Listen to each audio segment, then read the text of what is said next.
Yo. Oh my gosh, dude. Yo, Taffy, are you kidding me? That was the most uncomfortable intro I've ever sat through. Rob, you previewed that? Yeah. Oh my gosh. That was so uncomfortable to say that. I was Good like, evening, please let gentlemen. this end soon. Please let this end soon. This is so bad. You guys have a good night. I'm out of here now, boys. That was enough. Oh my gosh. How could, oh my god, Taffy, that was the most offensive thing you've ever put on our channel. Oh my gosh, bro. All right. Well, okay, for context, for those of you who don't know, Chris Benoit killed his entire family. Because of CTE. That made it even worse. Yep. So but the reason I think Taffy was going for something. Irony.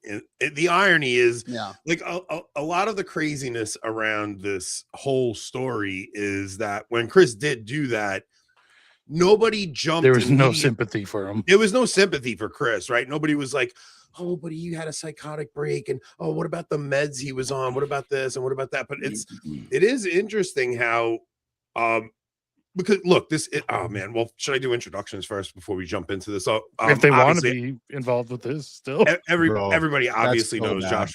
Joshua Charles and Mike Pantila. How have you guys been? I was better like 3 minutes ago. I didn't know that. Rob, I can't believe Rob let that one slide. What, are you bro. serious? That was so offensive. Yo, and that's saying a lot, man. Everybody in the comments like, dude, what's going on with Taffy? That's saying a lot. Yeah, man, that was a bit much. I mean, Joshua Charles has quite the reputation to uphold, and Mike's trying to recover from his sea mask days. He's trying to patch things back. There's no getting away from it, dude. I'm perma blackballed, dude. So it is what it is. Oh my goodness. So all right. So the context is that it's been interesting to watch because I'll tell you, I have kept an eye on this case, and the thing is, it's not about giving sympathy to her, but there is a kind of insanity to what these doctors did, in that they just kept prescribing this woman medication after medication. And every time they gave her a new medication, she seemed to spiral and get worse and worse. Well, and it's like none of them. She went to different medical networks so that none of them knew what else she was taking. Yeah, so like they did, but yeah, so they weren't in contact with each other and stuff. But she clearly had like some kind of psych med harm that happened. But the point of pointing out those two scenarios is that when it happened with Chris Benoit, all of us, including myself, were just like, what an evil POS. But when it happens to this girl and you're hearing all this stuff, like the immediate reaction that I'm seeing from the majority of women and a lot of people is that they're looking to exonerate her from the guilt. You should probably mention her name. Just Lindsay Clancy. So yeah, if anybody doesn't classic laughing into the story without explaining what it is. So we're talking about Lindsay Clancy, right? Is that her name? Lindsay? Yes. Mm-hmm. Lindsay Clancy, who's on trial right now for taking the lives of her 3 children. Now she was the story that, I mean, she's got some lawyer, man, I'll tell you. But the story is basically that she got postpartum depression after her last child. 8 months after the baby, she's saying she went into a postpartum psychosis, sent the husband, like very methodically, sent her husband, ordered food and said to her husband, go to the pharmacy, get medicine, and then go pick up the food that I ordered. And in that half an hour time that he was out of the house, she strangled her 3 children. And it's a horrific story, like beyond horrifying. But the reaction from people online is also pretty insane, especially coming from women, because what you're seeing is one group of women trying to say that it wasn't even her, the husband did the whole thing, and another group of women just empathizing with the woman and saying any one of us could have snapped and killed our children. And I find that horrifying. You know, both can be true at the same time. You can acknowledge that the psychiatric meds are a portal to the demonic. I mean, I years ago, I was on, antidepressants and all this stuff, and there was some serious darkness to what came to my mind during that time. Praise be to God, I got out of it. I mean, that stack that she was on, I mean, that's horrific. But at the same time, too, you can say both things. Yes, that's obviously negligence on the doctor's part, and she's evil and murderous, and deserves the death penalty. I don't think they're mutually exclusive. Yeah, I agree wholeheartedly. Like I've been watching Matt Walsh kind of go off on this topic, and I'm like, he's 100% right. Like there's these children deserve justice. This woman needs. I don't even know what this trial is about. Is it really about? Is she going to spend the rest of her life in prison or the rest of her life in a psych ward? Or is there's an actual chance this woman could get off, because you could get a hung jury and they could, or a mistrial or something. You get a mistrial, and then they have to decide, do they want to prosecute this a different way, or do they want to retry her? Or she could, with the jury that's up there, man, you never know. They could say she wasn't actually responsible for what happened. Has anyone asked John Deloney what he thinks about this? I was just going to say, if he was involved, this wouldn't have never happened. Yeah, so it's just it's kind of a topic of starting to discuss tonight, because we were going to get you guys on to kind of discuss the whole mayhem that Josh started last week, which I thought what Josh wrote was kind of innocent. That was like 3 weeks ago, actually. Yeah, it was a couple of weeks ago at this Ancient point, but it was news, bro. Ancient. It news. was kind of innocent what you. It was just like this, just like, hey, good way to judge the character. Is it just him? Anthony? Yeah, Anthony cut out for you guys too. Yeah, so Yeah, I just didn't hear him either. yeah. So Josh, you basically said a good way to judge a future partner is to ask her to dress more modestly and to observe her reaction. Is that correct? Is that what you said? I said if she's basically if she's not being modest, to request. I think I specifically used that word, or ask her to be more modest, request her to be more modest. And if she doesn't, she is rejecting Christ's authority, so she'd reject your authority as a husband. Move on. Something. And I think at the core of that, there's a big. These women seem to think that when you're courting, there's no kind of playing ball. You've got to kind of test each other, man. As a guy, you're kind of showing that you can protect and provide, and a woman's got to show that she's docile and submissive and humble and all these things. I mean, I wish I could say that I was surprised by the reaction. I mean, listen, okay, so Rob, you have daughters? You do, right? I have one, yeah. You have one. Anthony, I know you got daughters. Wouldn't you expect them, if they were dating a guy, to show wifely qualities? Is that not something you would instill in them? The whole point of courting. Yeah. So what's with this and you know what's reaction? even richer though? Is, and I'm recovering from some throat stuff, so I'm gonna probably stay a bit more minimal tonight. But what's even more shocking to me is, well, one, it was great advice I've heard from multiple priests. So I thought it was the most common sense, banal thing ever. Maybe get a few likes, few hundred at most. Got like over 1 million views, thousands and thousands of posts for like almost a whole week on X. It was pretty shocking. But the thing is I completely agree with everything you just said, Mike, but you can even abstract it further. Like, public immodesty is a sin. And as a Catholic, all of us can be held accountable in a church, being charitable and whatever. We can be held accountable for our public sins. It's called fraternal correction. So it doesn't even need to be a test of docility, which I'm fine with. This is stuff that if a brother of mine was sinning publicly, all of us have had these conversations behind the scenes. We'll call each other. I'll be like, bro, I think you should reconsider something you said or something you did or whatever.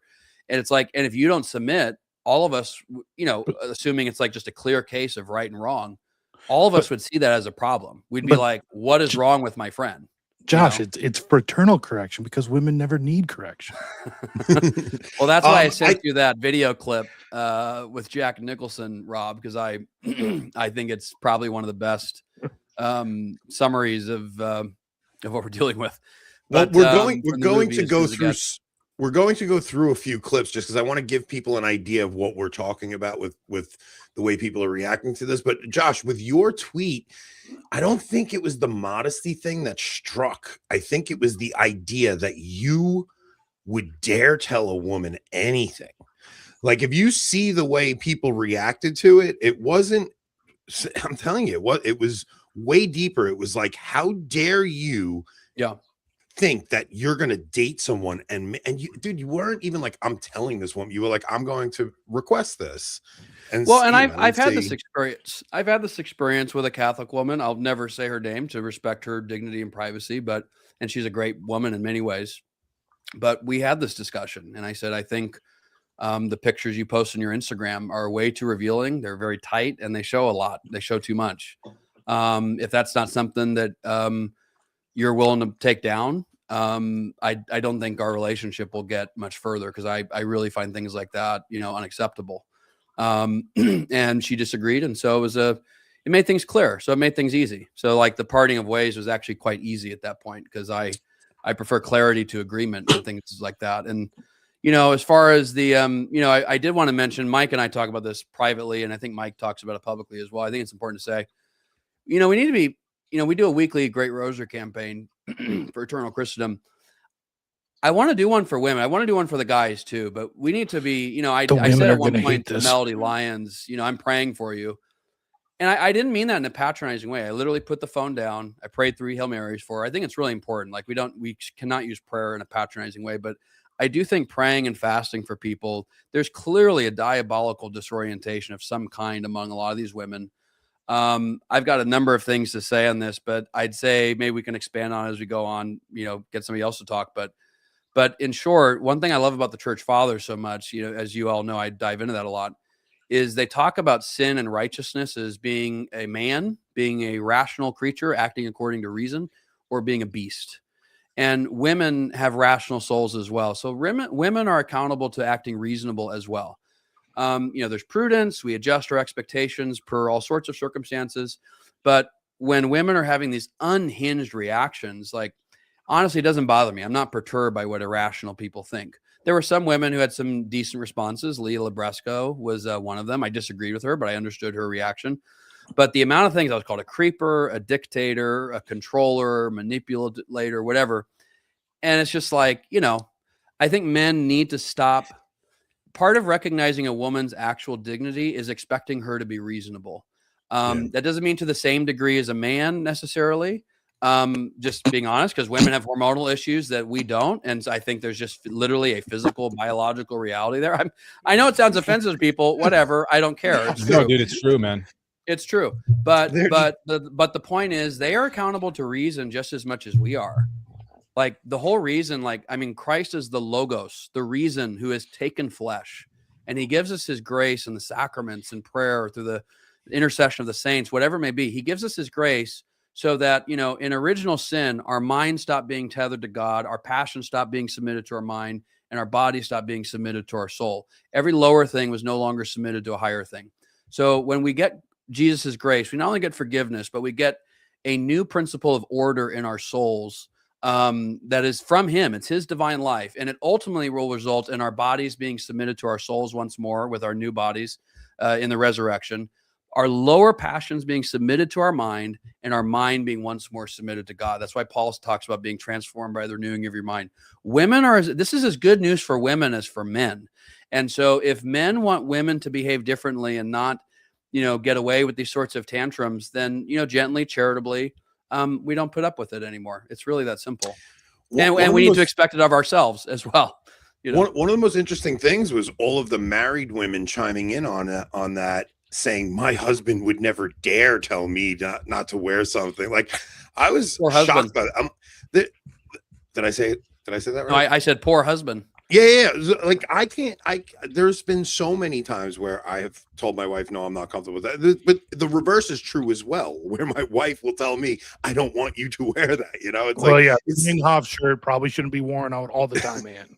I would think that's like just something you do in a marriage, is look out for each other when something doesn't look good on you. You just say, no, don't wear that, But it was just like this idea that how dare a man ever have an input, like you're not allowed to have a standard for the woman you're with in any capacity whatsoever. It was baffling to me, the response to that. I was actually really happy that you didn't take it down, because not that I've ever seen you back down in a situation like that, but you did catch an onslaught of criticism from it, and I was happy to see you left it up. Like I think said, to I'm ju- not concerned with what irrational people think. This is the golden cow of many women, especially in the social media age. And men too, by the way. Whenever I see a buddy of mine, like Mike and I have talked about this, like when a guy's out there trying to be all tight on his chest and his workout clothes and like look, take all his Instagram pictures, I think that's immodest too, and he should stop. I think that's vain and effeminate.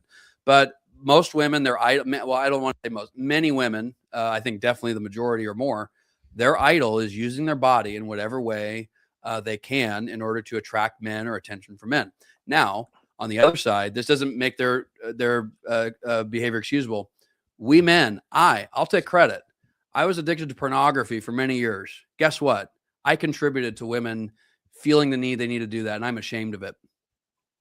And we need to own that. And that's why, I did a post a few months or a month or so prior where I said, if you're a man and you're looking to get married and you're still struggling with masturbation and pornography, you haven't been free of that for 6 months, I don't think you should date. And I don't think you have any right to complain about women. And most men seem to get it, but there were quite a few who pushed back, acting as if they're sort of entitled to these things. It's just pathetic. It's utterly pathetic. I'll tell you the same thing. Like I tell my daughters, like, don't ever date a guy who takes selfies because he's too in love with himself to ever love you. Like it's just like if a guy's taking selfies, like it's gross behavior. So and I'll just say one final thing to close out my segment here is there are tons and tons of things. I have zero problem with a Catholic woman checking a Catholic man on. Zero. If he's not attending Sunday Mass, if he does have any porn or anything like that in his life, saying this needs to stop. If he's immodest on social media, if he is weird or lustful or anything of that sort, inappropriate in his interactions with other women, if he doesn't have a good job and if he's not working toward getting a good job for providing, there's 1,000,001 things Catholic women are 1,000% in their right and their duty, their obligation to test a man they're dating or courting, whatever you guys want to call it, to become a husband. Zero problem. But this is why, I jokingly said, but I actually, the older I get, the more I mean it. I really don't believe a lot of women when they say what they want, because they'll say they want equality. Well, it's like, fine, equality. I'm fine with a Catholic woman testing a Catholic man on 1,000,000 different things. So you'll be fine with a Catholic man testing you on a lot of things too, won't you? That's equality. Of course, but of course it usually, now some good women, they're fine with that. But it doesn't go that way for a lot of women. They don't actually want what they say they want. Because if they did, they wouldn't have had a problem with what I said. It's a giant shit test, dude. Not to refer to the red pill, but like I said, a lot of their diagnosis is very much correct. I mean, not to use foul language. That's what it really is, a fitness test. Men have been so used to being in the longhouse that a woman comes out and says these things. She might not even believe it. Maybe her emotions drive her to that. And we, on our side, we perpetuate this dysphoria. How do we perpetuate the dysphoria? By engaging with them as if we were engaging with a man, which is also a problem that we've got to keep ourselves accountable to. To your point is, I don't engage, really haven't ever engaged except for one time, which I took to confession, by the way, with Melody Lyons back in March. I'll say that publicly. I said one thing to her and then I immediately prayed for her, to your point, which is incredibly important. But let's not talk to them as if they're men. Yeah. I just don't engage with women online. Pray for them. Present the argument, charitably, let the Holy Spirit bridge the gap. We can't force these conversions, but we can display the fruits of it online. This is why I made a video several weeks ago. Being base can really send you to hell. I mean, the sin of scandal and immodest speech. I mean, lest we fall into judgment because the very same hypocrisy that we're calling out. I think it's appropriate to audit yourself before engaging in these types of conversations. I think what you said is stellar. I would like to get into some of the reactions to this stuff, because what I want to kind of talk about, like, how social media really is breaking, like, the gender problem that we're having right now, where I just feel like modern women are so broken at this point. Like, I don't even know, not all of them obviously, but the way this whole Lindsay Clancy thing's being handled, the way the reactions were to Josh's tweet, I just don't know. Like, I don't want this to just be like I told my wife not to watch this episode tonight. I'm like, it's gonna be rough. We're just gonna be talking about women tonight. But it's the way that they're reacting to some of this stuff, it just scares me. And I don't know if it's because of social media. I don't know if it's because of these SSRIs that everybody's on. Like Mike, you said you were on a medication a while back. I was too back in 2016. I stopped going to mass in 2016 and like things started spiraling. I was losing my temper. So I went on Cymbalta for like 6 to 8 months. I think I was on it. And I remember coming off of that stuff, and it was one of the most horrible experiences I've ever had. Like, it was the withdrawals of coming off that stuff. Like, you get brain zaps, you get vertigo. It's really, really intense coming. I'm so glad I got off of it. But really, just going back to mass and the sacraments was all I actually needed. I was away from the sacraments for that period of time, and things just got completely out of hand for me. But once I came back, I didn't need that stuff anymore. So, Rob, which clip do you want to play first? I sent a bunch. I don't know. I didn't watch them. You tell me not to watch them. I saw you have one loaded up. I didn't know if that was. Oh, that one's that's Joshua sent that. Do we want to watch that? It's pretty funny. It's a short clip from a movie. Jack Nicholson. You have no idea what your work means to me. What does it mean to you? He's a best-selling Somebody novelist. out there knows what it's like to be in here. Oh, God, this is like a nightmare. Oh, come on, just a couple of questions. How hard is that? How do you write women so well? I think of a man, and I take away reason and accountability.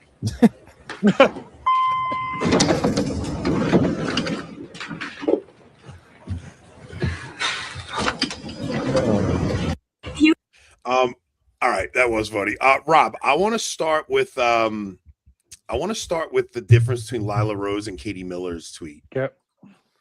Pull that up, because all right, so we have to talk about the women in the pro-life movement, right? Rob, you had a really good response to Lila today. Did I? And yeah, you did.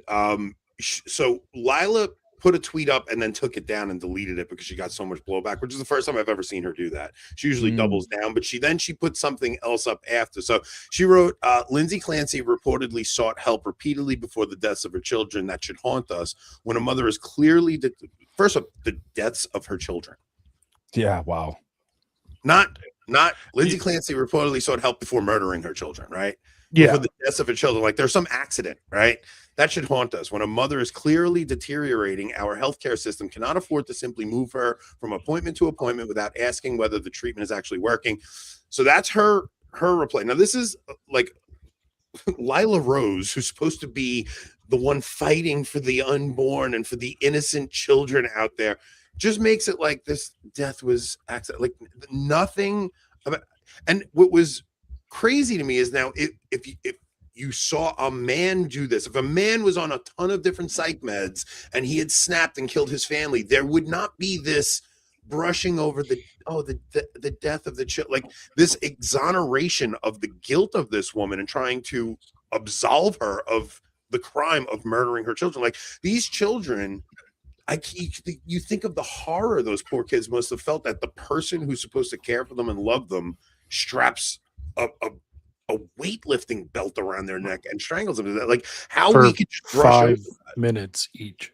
Yeah, and it's just it's such a horrifying thing that, like Mike said earlier, you can acknowledge the horrifying death these children went through at the hands of their mother while still saying, like, the doctors were wrong for doing things the way they did. Like, the two are not mutually exclusive in any way.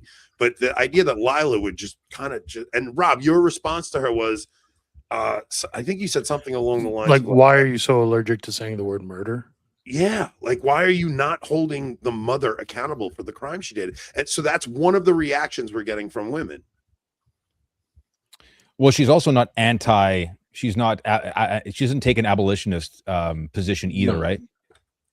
So, I mean, I'm not really surprised by that reaction at all. What do you mean On an the side, abolitionist position? like just getting rid of abortion altogether. She doesn't believe altogether. women should be, criminally charged if they murder Oh, children in wow. abortion. So Really? basically, it's like Wow. women are victims of the abortion industry. Right. She And now a tweets mother- that fairly often, actually. Yeah, like, women are victims of the abortion industry, and women who murder their children are victims of the healthcare industry. Never is the woman the perpetrator of the crime, ever. And there's also something very real. I mean, not to gloss over the point, but Anthony and Rob, you've seen your wives go through, postpartum. That's a real thing. That's also, worthy of acknowledgement as well, coupled with these psychiatric meds, coupled with the morality that's devoid of Christ. Now you have a real entry point, and an exposure point for the demonic. I mean, I think it's really easy to say this was just demonic. It's a bunch of factors. But again, to add the point, she's murderous. She's evil. She was on psychiatric meds, and she was going through postpartum. Like that's a real thing. She was also Catholic. Rob, put up the video from the New York Post. Hold on. Do you want to? Yeah. Show Katie Miller. Now, Katie Miller, who somebody pointed this out. What's interesting about Katie Miller is that we all know Katie Miller as Steve Miller's wife.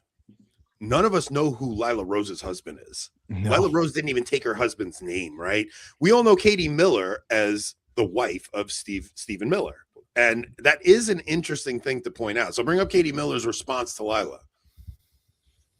You don't get newly diagnosed with postpartum psychosis at 8 months. Multiple doctors testified she was not psychotic at prior visits. She wasn't psychotic after she launched herself out of a window either. She should be hung and show no mercy. You don't kill your kids. Like, this is kind of what the point is. I don't care what voices you're hearing in your head. You premeditatedly sent your husband to the store to do this. Like, and I don't care what psych meds you're on. If you think there's a possibility you could harm your kids, you tell people, get me away from my children. I'm having these intrusive thoughts.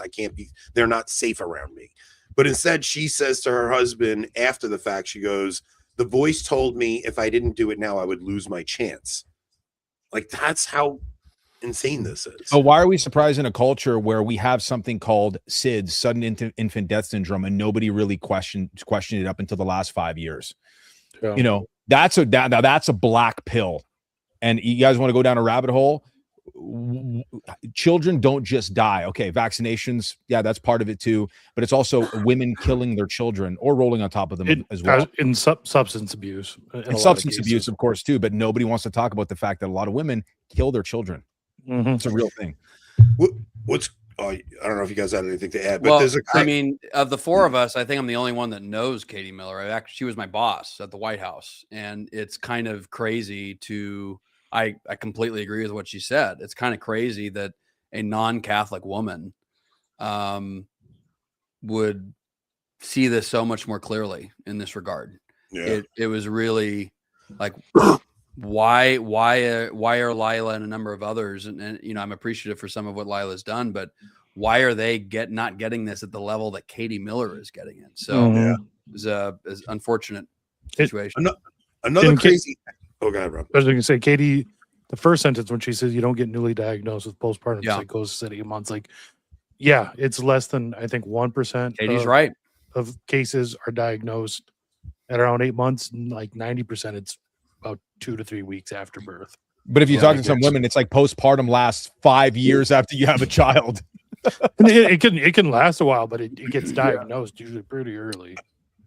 I think honestly, like these doctors, she went for like stays for multiple days in places. Like when they saw the meds weren't helping, like they should have just taken her off everything and just got this woman out to take walks. Like, I don't think you can underestimate how much good can be done from just getting out on your feet and taking a walk. Like the amount of healthy, like just getting into nature and just doing something natural would have been so much better for this woman. But what an interesting angle is, bring up that New York Post clip, Rob, and play the video.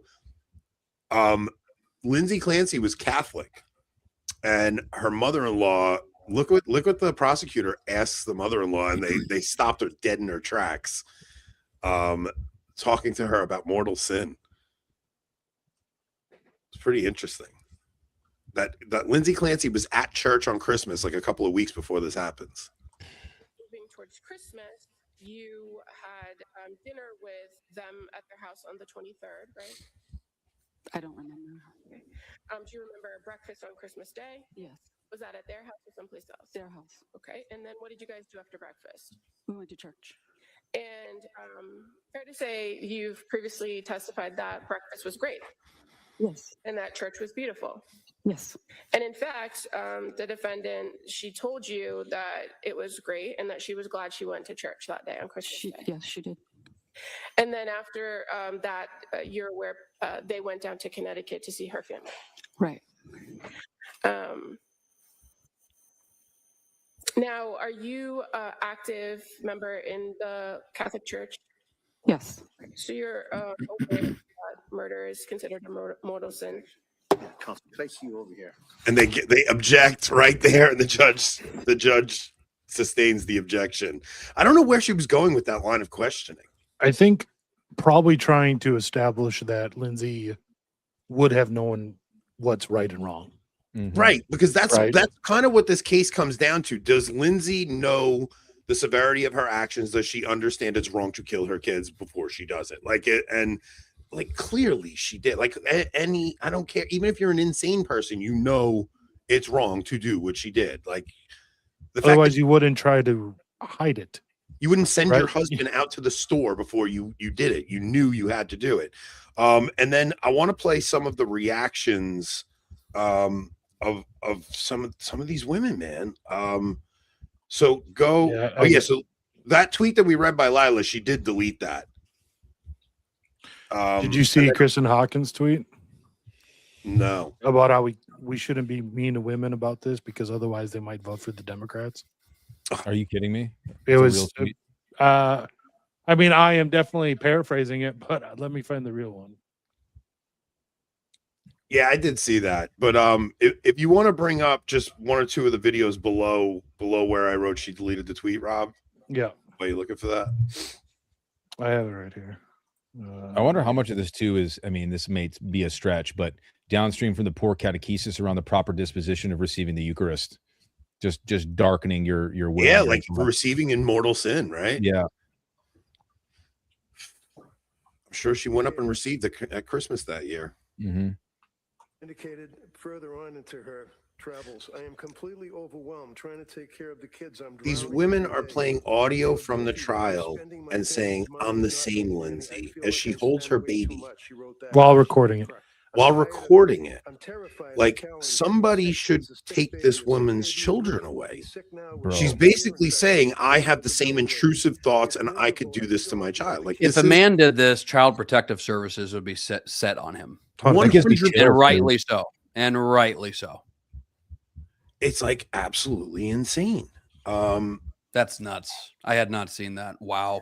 Go to the Wow. Colin Rugg tweet, Rob. Like they're all like you have to. So I'm going to show you guys the different reactions to this thing. Like, so some of them have just totally lost their minds and think the husband did it. Like the Lindsay Clancy's lawyer is not arguing that the husband did it. Nobody said the woman admitted she did it, and some of these crazy people are saying that the husband did it. Then you have this reaction, which is like, this scares me. What this woman says here. Has anyone else noticed how men seem very quiet about the Lindsay Clancy trial? Why is that? Why are men not standing up for her when the evidence is showing more and more that Patrick did it? I feel like they're Because she said she did it. like bro code that you don't speak out against abusive behavior. Like it's seen as weak. I think that's why all of the women watching this case love Kevin Reddington, Lindsay's lawyer, so much, is because it's so rare to see a man stand up so passionately against injustice towards women and against abuse towards women. Why are men being so silent?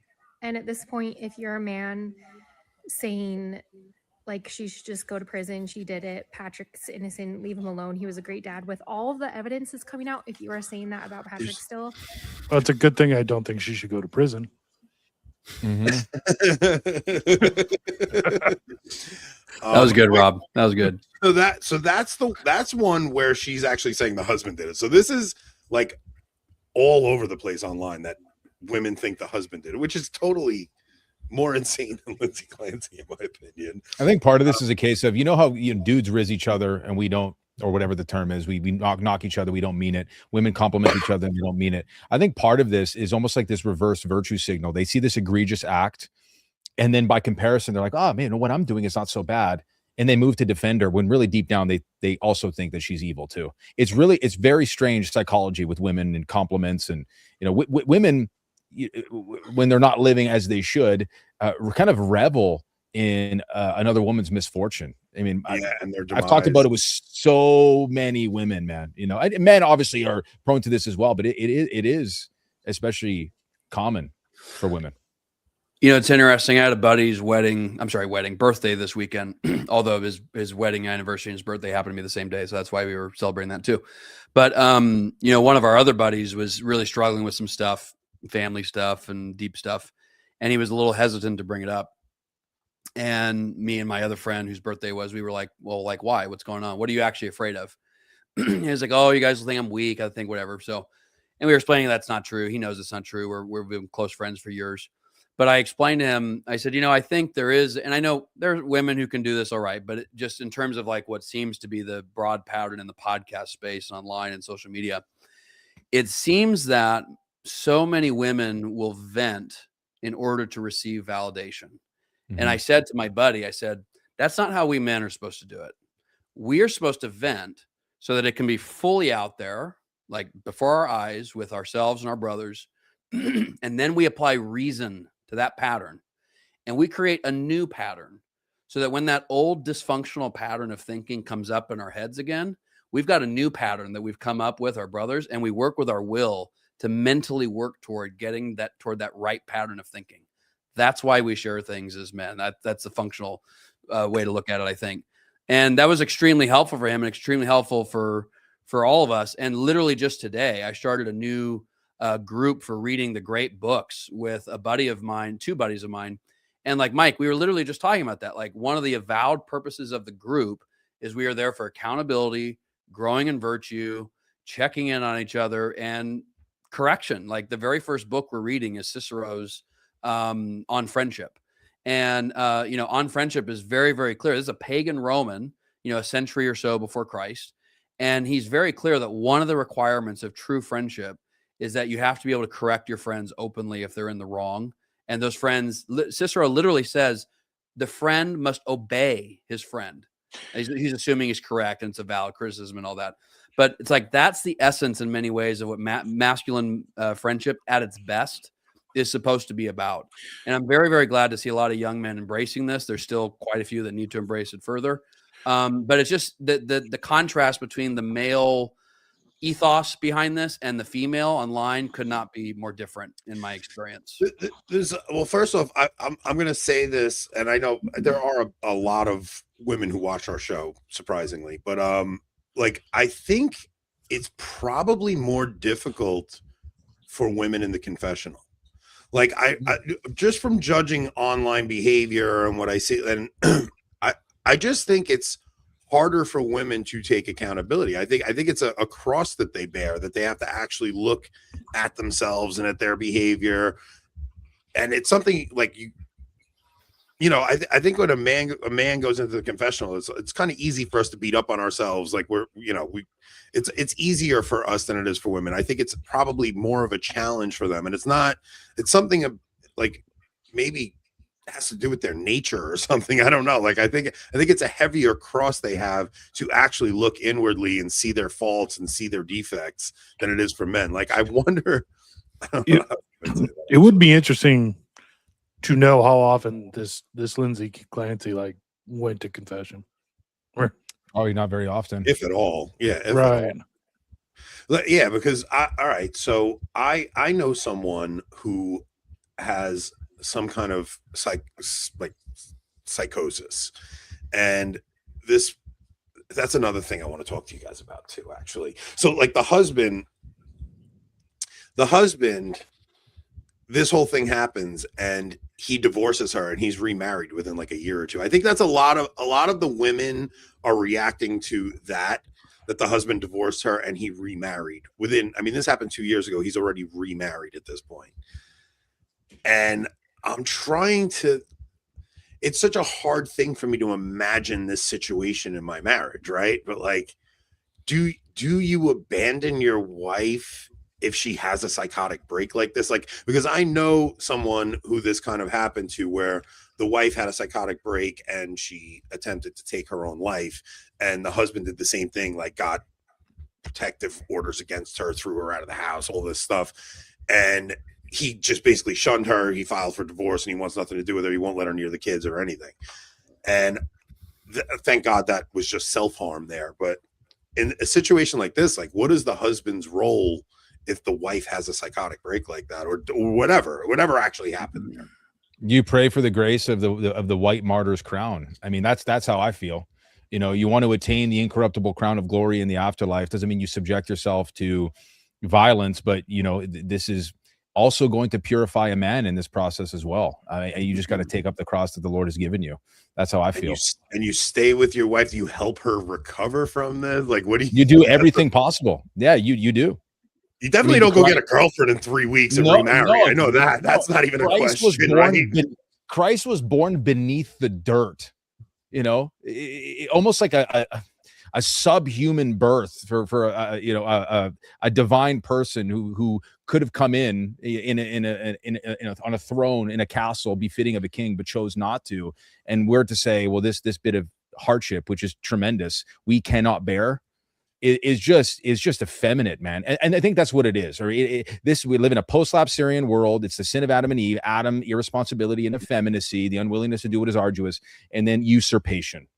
It's just usurpation of authority. I'll say this, like what Lindsay did is one thing, but with the person I just described, like his wife harming herself like that, like I think the husband's a scumbag.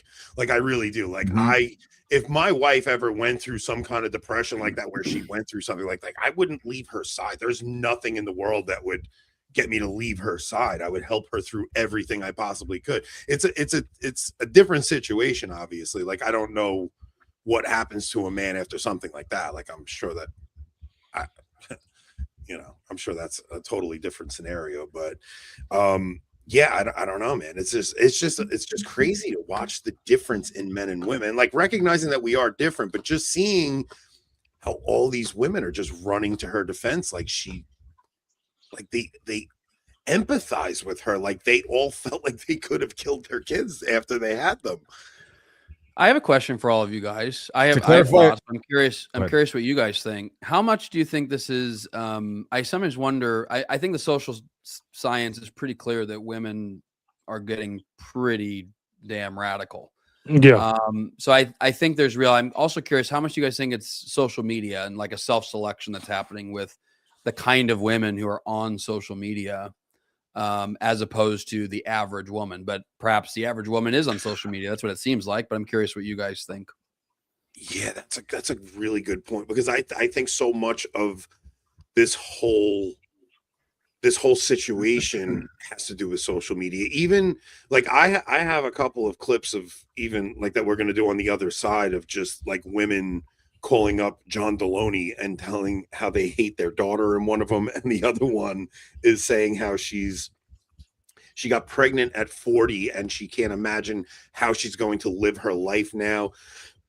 But I think so much of it is people watching other people on social media and thinking that like they're missing out on something because other people look like they have perfect lives. Like you just said, like there's something about the type of woman who wants to put herself out on social media. You see, there's this whole genre of women who file for divorce and then go on social media to talk about their divorce journey. Like there's something like there is a certain type of woman that does that, right? Who just puts everything out online and seeks that external validation from strangers that she'll never know. It is definitely a factor in this whole situation for sure. Well, it inflames certain people's defects to a very high degree, and then others not so much, just depending on their temperament. It's the same thing. It's the same thing with men. You know, it's yeah. I don't think it's super complicated. I think it is sort of self-selection in a way, because these people that have these predominant like vainglorious, you know, the vice of vainglory, naturally you're going to be predisposed to something like this, and it's just going to inflame it to narcissism. Like it brings narcissism out in a way in people that is just like it's astonishing to see, you know, like real narcissism, not even vainglory, like real narcissism where like I don't know, it's definitely a social media phenomenon. But yeah, like so this whole case, you know what it is? It's hard for me to even like empathize with this situation that this woman did this, because every mother in my life, like whether it's my own mother, my sisters-in-law, my wife, my any of the mothers I've known in my own life have been such loving, devoted mothers. Like they're not anything like the crap we're seeing online, like in any way whatsoever. So like the idea, you know, but I also don't want to hold my situation as the standard either, because I do know a couple of people that just from talking with them said that their wives did go through some kind of postpartum and stuff, but I just couldn't imagine like a mother getting a murderous postpartum. No, not murderous, definitely not that, but yeah, I mean, it does seem, in my anecdotal experience, it does seem to span across a wide cross section of women. And I think about the work of Professor Jonathan Haidt. You guys have probably seen his stuff, The Anxious Generation. And it's unquestionably true that social media has affected both sexes, mental health, suicidal ideation, all that kind of stuff. But it has affected women even worse. It seems to be pretty clear from a lot of his research. And it does seem that there's a sort of more collective affirmation of identity and whatnot that goes on with a lot of women. You know, Jordan Peterson talked about this, that men are higher in disagreeableness. Is that what it is? Yeah. So like men can definitely line up and, you know, choose the road to hell as easily as women in some cases. But in general, the average man is more disagreeable than the average woman, meaning he will buck the crowd far more easily if he thinks the crowd is wrong. He will not, you know, Moses, that line of you shall not go with a crowd to do evil. So like that's what men are really supposed to do. And we're leading the way Christ would have us lead, is we don't care what the crowd is doing. We're going to do what's right, even if it costs us our lives. And I think there are women who would do that too. I think particularly of the mother of the 7 sons in the book of Maccabees, right? Where they're murdering her sons.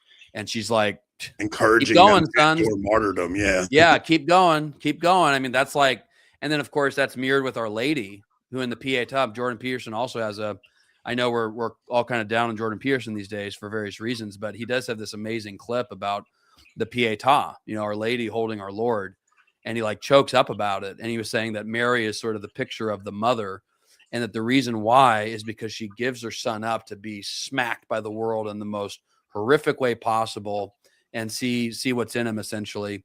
And she lets him do it. And he said, and that's how you get a statue like that. And of course he was choking up. And so but it seems like the collective psychosis right now with a lot of women is affirm me, affirm me, affirm me, affirm me, affirm me.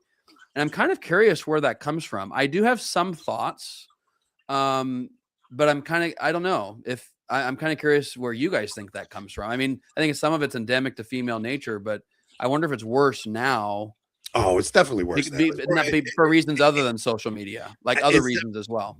Well, I mean, the consequences of feminism over the past 75 years, right? Telling women that they are men, essentially going through that whole process.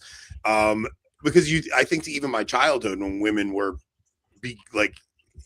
they were just told like, you can do anything, you know? And it's just this has had an effect over the past 75 years. And then you get social media and it just amplifies it to a level that I don't think any of us could really even grasp how bad the damage is going to be. Like, not to absolve them of responsibility, but the crisis is fatherlessness, man.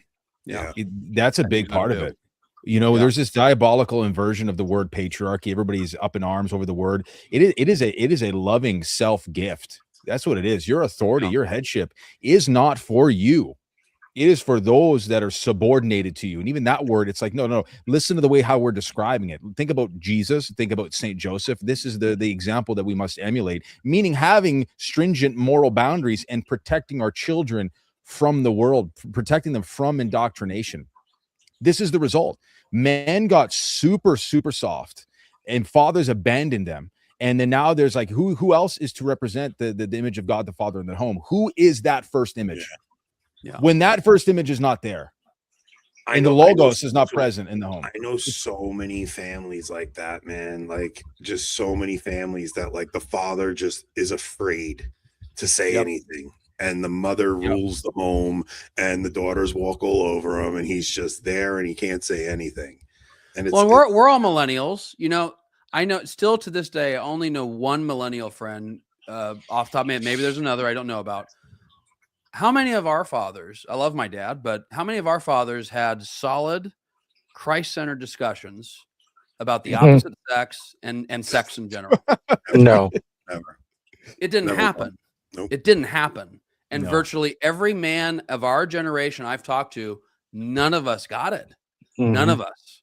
And this is translated into a bestial outlook that many men have toward women. And you guys know me, I'm not in any way trying to absolve the women. There is something truly insane and psychopathic going on with women right now. And we need to call it out. And, you know, as I often joke, I've got celibacy and powered speech, you know, because there's certain things I don't have to worry about. But it's like, so men need to more often say no. But you know what? Your no, to go with what Mike said about proper subordination, our no to somebody else has to be first built on our no to ourselves. That's why Lent was so important. Like if we're not saying no to ourselves and our own passions, whenever we say no to other people and particularly women, it will tend toward grave disorder. And you know, I grew up and a lot of guys our age, they were, you know, banging left and right too. They were treating women like trash and meat too, all the time. And if you have a fatherless home, whether not literally, maybe not literally a physically fatherless home, but a morally fatherless home, a spiritually fatherless home, that's what the situation you're in with like all the young men you're talking to. What are we to expect? What are we to expect? Most of us were, I mean, even cradle Catholics were raised with no fatherhood in the church either. Yeah. So that's my listen, point. this conversation is going to get a little personal. And no, not on this channel. Well, that's the thing. I don't want to do it on YouTube. Oh, okay. Yeah, because I would like to discuss some of those situations, but I definitely want to get to some of the super chats real quick. I worked for Child Protective Services for years. I'm currently in juvenile probation. There are some common denominators. Single mothers do a lot of damage, but no one to hold them accountable. In my city, there was a case where a woman's boyfriend killed her 2-year-old daughter, and she knew about it. The mom got charged, and there were some women who stated that she is a victim. Yes, it's like it really is kind of wild. This, and I want to play that other clip that I sent them before we go to the other side, Rob. That last one I sent. Yeah. Just to kind of close up this story a little bit.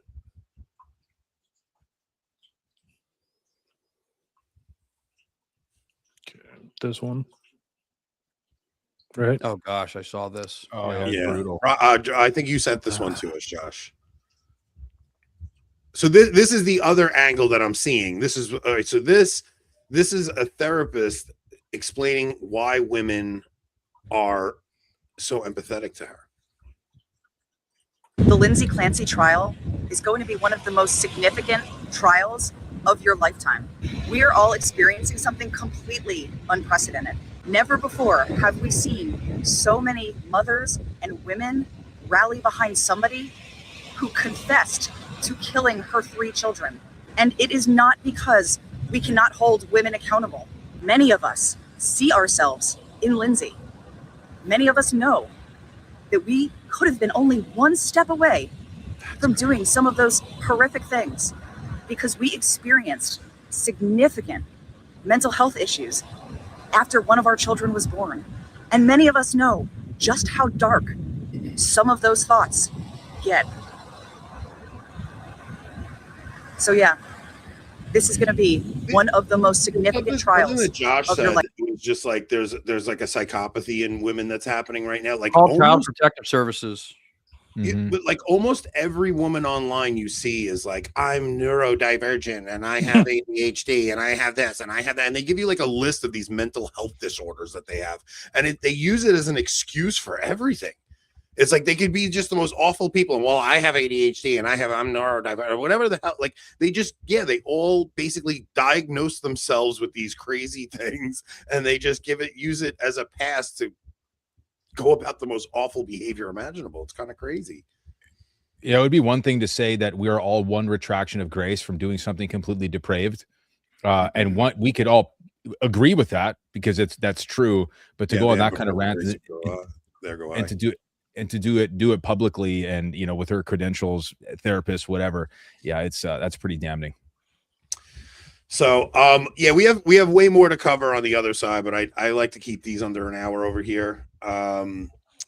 We're going to go to the other side. Before we go, Josh, we're gonna have to send you some knickknacks for that throat issue you have. We would like for you to be our next knickknack success story. As Michael Caine said, never. These are miraculous, though. I don't think you understand. If you are single and looking for a girlfriend, knickknacks is the cure. If you have laryngitis, knickknacks is the cure. If you are trying to quit smoking, oh wait, I'm not allowed to say that one. If No, you, they said you can say it. oh, it's totally a smoking cessation device, guys. You guys got to get your knickknacks. Go to knickknack.com. Use code AB25% for 25% off your first purchase. Use code AB10 for 10% off every subsequent purchase. You do have to say that they do contain nicotine. They and do apparently contain that's nicotine. addictive. Nicotine is an addictive substance. You guys all know that. That's why you're buying knickknacks in the first place. And if you guys have some knickknack success stories, send them in. And we are still offering $1,000 to the first person who gets a pack of knickknacks in Pope Leo's hand. Do not forget about that contest. If you are looking for a girl, if you do have throat issues, if all those things are coming up and the knickknacks do not cure it, you go get yourself a Black Monk Rosary. Go to blackmonkrosary.com, use code Avoiding Babylon at checkout, and you'll get 10% off your first Black Monk, all your Black Monk rosaries. I'm going to order one for my cousin who is just up here. I also, I'm doing like a kind of a St. Michael's Lent right now, and I stopped drinking, which this was my first weekend sober in a very long time, probably since the beginning of the summer. And I've been hammering those rosaries to get me through my days. And it's pretty hard to, like, I was out of the daily rosary habit for a few weeks, maybe the whole summer.